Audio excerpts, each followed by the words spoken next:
اپنی بزرگا اپنی تائی رسولہ بی بی کے لیے آج کے دن کٹے ہوئے ہیں. آج ہم اس کی برسی منا رہے ہیں، اور میرا اس تلاوت کو نکالنے کا مقصد یہ ہے کہ آپ لوگوں کو کوئی گمراہ نہ کرنے پائے، کیونکہ بہت سارے ایسے نئی کلیسیاں ہیں، نئے پاسٹر ہیں جو کہتے ہیں جی جڑے مر گئے مردے انہوں واسطے دعا نہیں کرنی چاہیے. کیا کہتے ہیں جی؟ جو مر گئے ہیں ان کے لیے دعا نہیں کرنی چاہیے، کیونکہ خدا تو زندوں کا خدا ہے، مردوں کا خدا نہیں ہے. اور اس پاک کلام کو میرے نکالنے کا مقصد ہی یہ ہے کہ آپ لوگ کلام مقدس کے مطابق اپنی زندگی کو ڈال سکیں. ہم دیکھتے ہیں کہ مقدس پالوس رسول ہمیں سمجھاتا ہے کہ وہ جو خداوند میں سو گئے ہیں، آپ نا امید ان کی مانند نہ بنو جن کی کوئی امید ہی نہیں ہے، جو سمجھتے ہیں جو مر گیا ہے وہ مر گیا ہے. اور مقدس پالوس رسول ہمیں یہ بتانا چاہتے ہیں کہ جو خداوند میں مرتا ہے وہ مرتا نہیں بلکہ خداوند میں زندہ ہوتا ہے. اور جب وہ خداوند یسوع مسیح اپنے مرغوب فرشتوں کے ساتھ آئے گا تو پہلے وہ لوگ اٹھیں گے جڑے خداوند سے سو گئے نے، وہ اٹھ کے خداوند کا استقبال کریں گے، ویلکم کہیں گے خداوند کو. اور اس کے بعد ہم جو باقی زندہ رہیں گے ان کے بعد ہمارا نمبر آئے گا. پہلے وہ جو خداوند میں سو گئے. آپ کو یہ بات پالوس رسول آپ کو تسلی دیتا ہے کہ جو خداوند میں سو گیا ہے وہ مرتا نہیں بلکہ وہ خداوند میں زندہ ہے. اور میں ہمیشہ اپنی لیکچر میں کہتا ہوں کہ جو یسوع مسیح پر ایمان رکھتا ہے وہ مرتا نہیں، وہ ہمیشہ کی زندگی رکھتا ہے، کیونکہ خداوند یسوع خود کہتا ہے قیامت اور زندگی میں ہوں.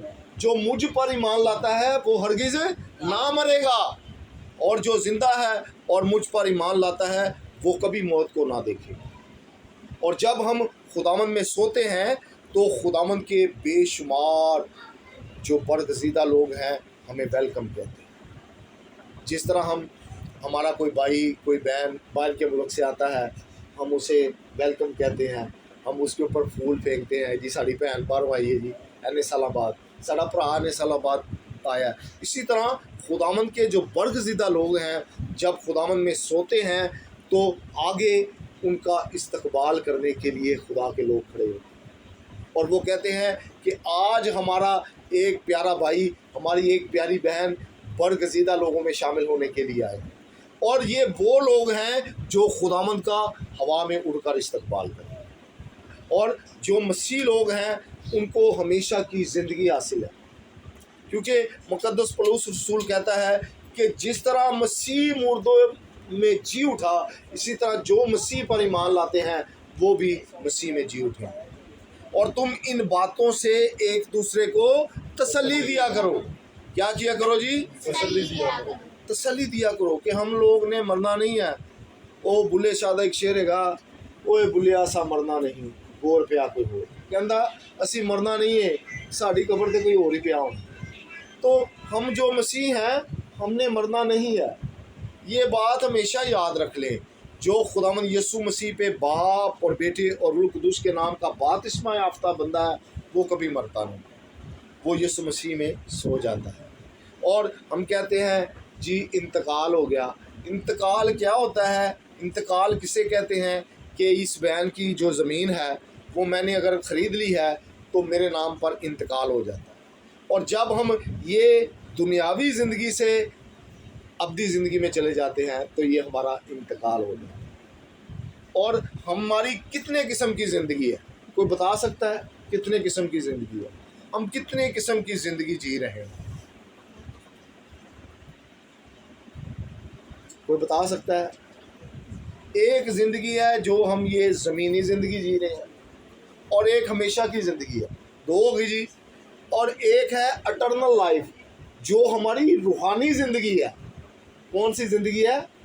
اٹرنل لائف، روحانی زندگی جو ہے، جو ٹائم ہم خداوند کے لیے صرف کرتے ہیں اس کا بھی روحانی زندگی کا ٹائم علیحدہ لکھا جائے گا، اور جو ہم اپنی دنیاوی کاموں میں صرف کرتے ہیں اس کا ٹائم بھی علیحدہ لکھا جائے گا. اور ایک میں آپ کو بائبل میں سے واقعہ بتاتا ہوں. یسوع کو ایک بندہ پوچھتا ہے کہ اے خداوند کیسر کو جزا دینا روا ہے یا نہیں ہے، کیسر کو ٹیکس دینا روا ہے یا نہیں۔ کیسر اس دور کا بادشاہ تھا، اور خداوند اسے کہتا ہے تیرے پاس سکہ ہے؟ وہ کہتا ہے، کہتا دکھا کیا ہے؟ ایک سائڈ پہ کیسر کی تصویر بنی ہوتی ہے اور دوسری سائڈ پر ہیکل کی۔ وہ کہتا ہے جو کیسر کا وہ کیسر کو دو، جو خدا کا ہے وہ خدا کو دو، اور جو ہماری زندگی میں ٹائم جو خدا کا ہے ہمیں وہ خدا کو دینا چاہیے۔ آپ لوگ اپنی دعائیہ زندگی بنائیں، اٹرنل لائف بنائیں جو ہمیشہ کی زندگی ہے۔ آپ دعا کیا کریں، صبح اٹھتے ہیں دعا کیا کریں، دوپہر کو، شام کو، دوپہر کو نہیں ٹائم ملتا رات کو دعا کریں، اور اپنے آپ کو چرچ کی عادت ڈالیں، چرچ میں جانے کی عادت ڈالیں، کیونکہ اگر آپ چرچ میں جائیں گے تو آپ کو بہت ساری برکتیں ملیں گی۔ اور جب آپ پاک کلام کو کھولتے ہیں تو مجھے یاد نہیں کہ کتنی ہزار برکتیں آپ کو مل جاتی ہیں جو صرف پاک کلام کو کھولتے ہیں۔ آپ کو نہیں پڑھنا آتا، آپ ایسے پاک کلام کو کھولیں، اس کے الفاظوں کو دیکھیں، ان پہ ہاتھ پھیریں، ان کو چومیں، تو آپ کو بے شمار برکتیں ملیں گی۔ یہ آپ کی اٹرنل لائف ہے، یہ آپ کی روحانی زندگی کی بات ہے، اور ہم نے کس کی طرف بڑھنا ہے؟ اپنی روحانی زندگی کی طرف۔ آپ یہ نہ کریں کہ اپنی دنیاوی زندگی کے کام سارے ختم کر دیں، آپ اپنی دنیاوی زندگی کے کام بھی جاری رکھیں اور اپنی اٹرنل لائف کو بھی بڑھائیں، کیونکہ ہمیشہ کی زندگی ادھر ہی لے کے جائے گی اور یسوع سے ملاپ کرائے گی۔ خداوند آپ سب کو ایسا کرنے کی توفیق عطا فرمائے۔ آئے ہم اپنے ایمان کا اقرار کریں، رسولوں کا عقیدہ پڑھیں گے۔ رسولوں کا عقیدہ